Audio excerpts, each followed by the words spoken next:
अस्सलाम वालेकुम वीवर्स, मैं हूं सना खान और प्रोग्राम है इनवोक। आज मैं यहाँ मौजूद हूँ नीदरलैंड में, जहाँ den हाग में मौजूद नेटो का एक बहुत बड़ा इवेंट हो रहा है जो 24 और 25 के दरमियान कंटिन्यू रहेगा।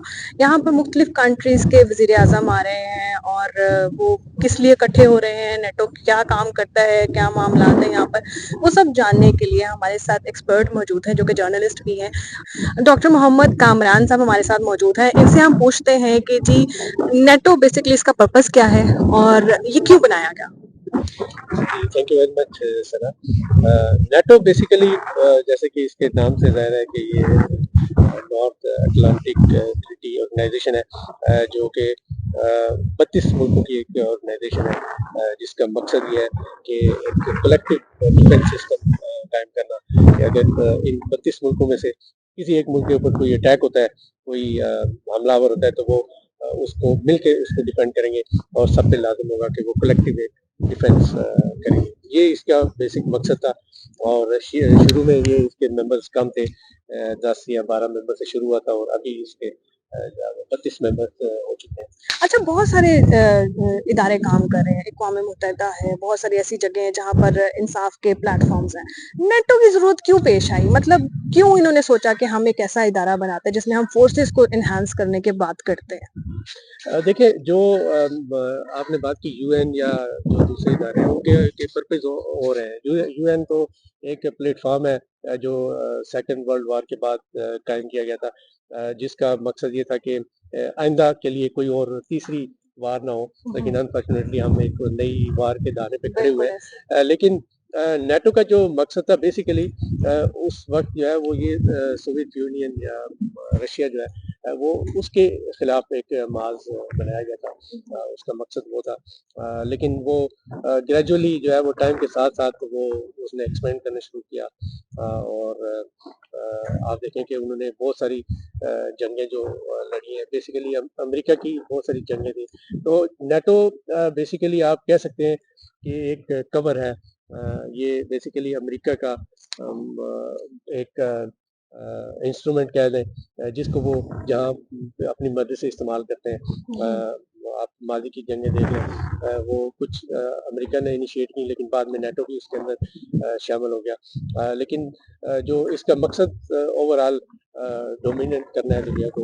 और आप तो देखेंगे उसकी प्रेजेंस जो है वो तकरीबन अक्रॉस द ग्लोब हर जगह पे है, मिडल ईस्ट से लेके हर जगह पे, जहाँ जहाँ अमेरिकी बेसिस है। तो नेटो बेसिकली एक आप कह सकते हैं कि एक दुनिया को डोमिनेट करने के लिए, पावर दिखाने के लिए एक इंस्टीट्यूट है। अच्छा, आपको नहीं लगता कि अमेरिका बजाते खुद इतना पावर पावर में है, पावर है, और इसके अलावा रशिया की बात कर लें, अब किसी भी जगह की बात कर लें, ये मजीद इन चीजों को एनहांस करना, मजीद असला इकट्ठा करना, मजीद पावर करना अपनी फौजियों के साथ, और इससे और क्या फायदा हो सकता है? देखिए, फ़ायदा तो पावर कहते हैं ना कि जब पावर की जो हंगर है, उसकी कोई लिमिट नहीं है। दुनिया में देखें कि इतना जो असलिया है, जितने जो जंगें हो रही हैं, उसकी ज़रूरत तो नहीं है। लेकिन वो ये है कि हर रीजन, हर मुल्क चाहता है कि वो दुनिया का चौधरी हो। तो बेसिकली इसके पीछे जो पूरा मैकेनिज़्म है ना, ये पूरी बेसिकली वॉर इकोनॉमी, ये तकरीबन 3 ट्रिलियन डॉलर की इकोनॉमी है, मतलब इंडस्ट्री है, सॉरी, इतनी बड़ी इंडस्ट्री है। तो ये ज़ाहिर है तभी चलेगी, इनके जो बनाए हुए जो वेपन्स हैं तभी बिकेंगे जब दुनिया में जंगें होंगी। तो बेसिकली ये बाज़ार तो दुनिया जो है वो डेमोक्रेटिकली चलाई जा रही है, लेकिन इन फैक्ट प्रैक्टिकली देखा जाए तो बहुत सारे लॉबिंग ग्रुप्स होते हैं जो पॉलिसी को शेप करते हैं दुनिया की। तो उनको उनका मकसद यही होता है कि कहीं न कहीं कोई जंग लगी रहे, ताकि उनके वेपन जो है वो बिकते रहें। और अगर आप स्टैटिस्टिक देखें तो अमेरिका जो है, आपने कहा कि अमेरिका का क्यों हाँ, बिल्कुल। इंटरेस्ट है। अमेरिका इस वक़्त जो है वो दुनिया में जितना भी वेपन प्रोड्यूस होते हैं, उसका तकरीबन आधा 45 50% के आस-पास जो है वो अमेरिका उसको प्रोड्यूस करता है और एक्सपोर्ट करता है। तो इससे आप अंदाज़ा लगाएँ कि उनका इंटरेस्ट क्यों होगा। उनका इंटरेस्ट नेचुरली बनता है, क्योंकि वो सबसे बड़े वेपन प्रोड्यूसर और एक्सपोर्टर है। तो अच्छा, यही अब बेसिक दुनिया वजह है। की हालात आप देख रहे हैं, जिस तरह ईरान के साथ जो अब नया एक बन गया, वॉर बन गई है। अब अगर देखें तो मगर अमेरिका एक तरफ तो अपनी ताकत की बात करता है। अमेरिका एक तरफ कहता है जी हम इतने स्ट्रांग हैं, मजीद और गैदरिंग्स इकट्ठे लोगों को इकट्ठे कर रहा है, अपने साथ जोड़ता जा रहा है। मगर मीनवाइल थोड़ा सा मुनाफिकाना सा रुझान मैं ये भी देखती हूँ कि जब पाकिस्तान या ये ईरान ने अब अपना एटमी जो भी दिफा के लिए अपने चलाए हैं, उसको रोका जाता है, उसको मना किया जाता है कि आपने ये नहीं करना।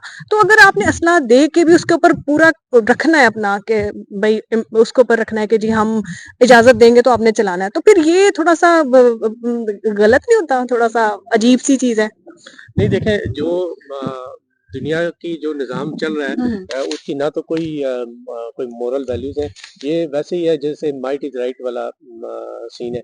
आप देखें, अगर आप इंसाफ की बात तो ये है कि अगर ईरान को आपने रोकना है न्यूक्लियर वेपन से, तो इसराइल को भी रोकना चाहिए, ठीक बिल्कुल। है। लेकिन इसराइल को आपने खुली छुट्टी दी हुई है, वो जब चाहे, अब उसने ईरान के ऊपर हमला किया है, अब कोई इंटरनेशनल लॉ की बात नहीं करेगा। बिल्कुल। अब वो बात होगी कि जो ईरान की हुकूमत है, उसके ऊपर ये उसकी एंगलिंग इस तरह कर देते हैं कि वो आपका जो प्रिंसिपल स्टैंड नहीं है बेसिकली। बिल्कुल। तो ये वो माइट इज राइट वाली बात है कि आप जिसको चाहते हैं उसको आप छुट्टी दे देते हैं, जिसको चाहते हैं आप उसको काबू कर लेते हैं। तो अब जो ईरान है वो जेर ताब इसलिए है कि बाकी आप मिडिल ईस्ट में देखें, वो सारे जो जितने भी अरब मुल्क हैं, वो सारे अमेरिका की जो है वो हाँ में हाँ मिलाते हैं, वो उनके समझ लें कि जेर नगी है। तो बाकी बचा है कि ईरान जो अपनी बात करता है, अपनी सॉवरेनिटी की, अपनी आज़ादी की बात करता है, अपनी फॉरेन पॉलिसी खुद बनाना चाहता है, तो इसलिए उसको जो है वो आइसोलेट किया गया और उसको रोका जाता है। वरना अगर प्रिंसिपल की बात की जाए तो उसके पास, इसराइल के पास न्यूक्लियर वेपन्स है, उसने डिक्लेयर भी नहीं किए हुए, और उसको खुली छुट्टी है। वो गजा में भी जैसा कुछ कर रहा है, और अभी ईरान के ऊपर अटैक कर रहा है। लेकिन उसके बावजूद जो लोग हैं, जो लोग तो नहीं, जो हुकूमतें हैं, वो सारी इसराइल को सपोर्ट करती हैं। जबकि यहाँ पर अभी, क्योंकि मीडिया भी एक बहुत कंट्रोल्ड किस्म का है, तो आम जो लोगों को जो नैरेटिव दिया जाता है, वो इसराइल को एज ए विक्टिम बनाकर पेश किया जाता है कि उसके ऊपर अटैक होते हैं। लेकिन अभी क्योंकि सोशल मीडिया इंफॉर्मेशन आम हो चुकी है, बिल्कुल तो ऐसे है। लोग जो है वो बहुत ज़्यादा उनको समझ आ गई है कि असल अग्रेसर कौन है। तो अभी 2 दिन पहले यहाँ पे एक में 1.5 लाख लोगों ने प्रोटेस्ट किया है अब बिल्कुल मैंने यहाँ गजा पर वो भी देखा था, वो गजा प्रोटेस्ट जो है। हाँ, के हक में। तो देखें कि अवाम की एक बड़ी तादाद, 1.5 लाख बहुत बड़ी बहुत बड़ी तादाद है। तादाद है। हाँ। और ये शायद तारीख में इतना बड़ा प्रोटेस्ट नहीं हुआ नेदरलैंड में। लेकिन इसके बावजूद जो हुकूमत है यहाँ की, वो उस पर बात करने को तैयार नहीं है। एक पार्टी जो है वो मुसलसल जो है वो डिबेट करना चाह रही है पार्लियामेंट के अंदर कि ये लोग इतने बात कर रहे हैं तो इसको एड्रेस किया जाए। लेकिन उसके बावजूद जो है वो कोई जूं तक नहीं रहेंगे। अभी वैसे तो हुकूमत गिर गई है। अभी क्या उसको कहते हैं, एक टेम्पररी हुकूमत है, कायम मकाम हुकूमत है, जो बिल्कुल। जिसने इलेक्शन के बाद दोबारा नई हुकूमत बननी है। लेकिन इसके बावजूद वहाँ पे बात तक नहीं होती कि इतना बड़ा प्रोटेस्ट है तो लोगों के कंसर्न है तो उस पर बात की जाए। तो इसे आप अंदाज़ा लगाएं कि जो आवाम की एक बड़ी तादाद जो है वो हकीकत जानती है, लेकिन पॉलिसी मेकर्स जो है वो अभी तक उसी लाइन पे चल रहे हैं। अच्छा, यहाँ 2 दिन का जो समिट है, यहाँ पर ये जो चल रहा था, यहाँ पर मैंने देखा है कि हर कंट्री अपने बारे में सोचती है। सबसे पहले अपने मफादात, फिर दूसरे के मफादात। फिर भी ये कोलैबोरेशन में चल रहे हैं, इसकी क्या वजह है? देखें, इंटरेस्ट की जहाँ तक बात है कि यूरोपियन और अमेरिका के दरमियान जब ये ट्रम्प की हुकूमत आई है, तो थोड़ा सा इख्तलाफ भी पैदा हो गया था।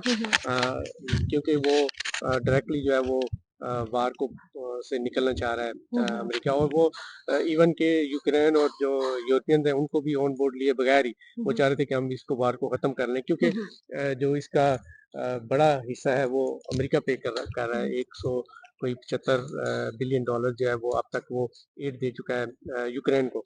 तो उनको लग रहा है कि वो इसका बड़ा हिस्सा पे कर रहे हैं जो वार के अखराजात। तो अब ट्रम्प का ख्याल है कि जो यूरोपियंस हैं उनको भी आगे आके इसके अखराजात में हिस्सेदार होना चाहिए, और वो चाहता है कि जो भी जितने भी यूरोपियन मुल्क हैं वो अपने जीडीपी का कम से कम जो है वो 5% उसके ऊपर डिफेंस के ऊपर खर्च करें। तो अब ये इस जो समिट है इसका मेन एक जो आप कह सकते हैं कि पॉइंट है या एक एजेंडा पॉइंट है, वो यही है कि सारे मुल्कों को राज़ी किया जाए कि वो कम से कम जो है वो 5% अपने जीडीपी का इसके ऊपर खर्च करें।